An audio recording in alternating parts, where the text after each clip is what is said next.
या ये कहना कि जी नहीं आगे नहीं जा सकते। तो हमने कहा जी अगर 2-3 महीने आगे जाते तो ठीक है।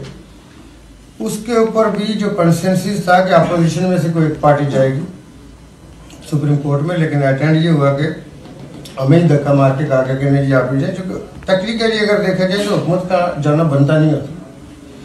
हुकूमत की एक अपनी जिम्मेदारी होती है और वो बार बार जाके इस तरह रिलीफ मांगना, और इतने हाईएस्ट फोरम पे कोई मुनासिब बात नहीं थी। लेकिन उन्होंने कहा जी फलाने फाइल लानी थी, फलाने फाइल करनी थी, और उसमें यह था कि अगर अपोजिशन की कोई एक पार्टी सुप्रीम कोर्ट में ये फाइल करती है और ये रिक्वेस्ट करती है, वहाँ पे ये प्रे करती है सुप्रीम कोर्ट के सामने कि जी हार्वेस्टिंग सीजन है या कोई और ऐसी जो मजबूरियाँ हो सकती हैं तो हमें टाइम थोड़ा सा आगे मोहलत दीजिए। लेकिन नहीं गए। तो हमने कहा चलें कोई बात।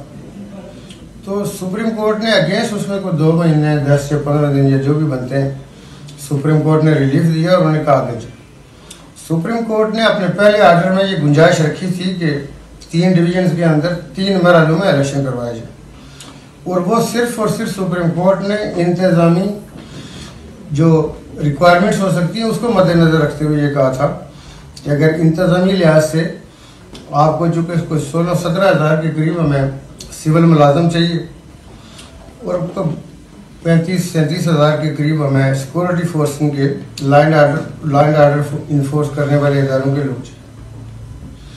हुकूमतें अपनी सेग्रीगेशन करती रहती हैं कि क्विक रिस्पांस फोर्स जो आर्म पर्सनल होंगे वो छावनियों से अगर बाहर आते हैं और आगे किस तरह पेट्रोलिंग होगी और उनकी मौजूदगी कैसे। रेंजर है जो नीम फौजी दस्ते होते हैं, और फिर एफसी है, आज़ाद कश्मीर पुलिस है, और माजी में इलेक्शन में पंजाब पुलिस, केपी की पुलिस, दूसरे जगहों से भी उनको मतलब रिक्विजिट किया जाता है और वो आते हैं आपके पास।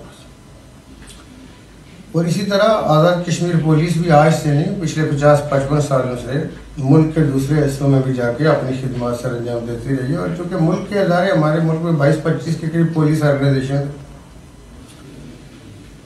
तो इसमें हमने जो हिसाब लगाया कि आज़ाद कश्मीर की जो पुलिस है उसका जो मौजूदा साइज़ है और जो स्ट्रेंथ है उसमें ज़्यादा से ज़्यादा 4-5 हज़ार के करीब लोगों को सरप्लस किया जा सकता है कि वो इलेक्शन ड्यूटी।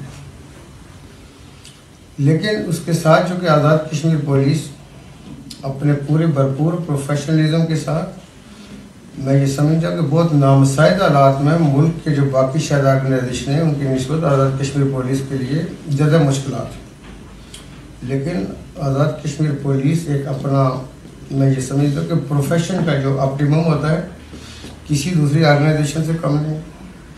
और रियासत के रहने वालों को और हमारे पूरे मुल्क से मैं ये कहूँगा कि आज़ाद कश्मीर पुलिस पे फ़ख्र करना चाहिए। वो LOC पे भी ड्यूटी देते हैं अपनी आर्म फोर्सेस के साथ। वो शहरों के अंदर, देहातों के अंदर और रिमोट एरियाज़ के अंदर भी अगर आप उनके पास फैसिलिटेशन देखें, लॉजिस्टिक देखें तो वो नहीं है। लेकिन उसके बावजूद आपको किसी जगह पे आपको आज़ाद कश्मीर पुलिस का कोई सिपाही ये कहते हुए आपको नहीं मिलेगा कि मेरे पास तो रास्ता नहीं है, मेरे पास तो गाड़ी नहीं है, या तो वैगन नहीं चलती। वो पूरी ड्यूटी देगा, दिन और रात हो। आज़ाद कश्मीर के मेजॉरिटी इलाकों में बड़ा सख्त मौसम होता है। ये जखड़ जो अभी पतझड़ का मौसम शुरू हो गया, जखड़ चलते हैं, ठंडी हवाएं आती हैं, पहाड़ों के ऊपर बर्फ़ पड़नी शुरू हो गई। और आज़ाद कश्मीर के इलाकों में आज भी हमारे इलाके के जिसमें 8 फुट 10 फुट बर्फ़ पड़ती है,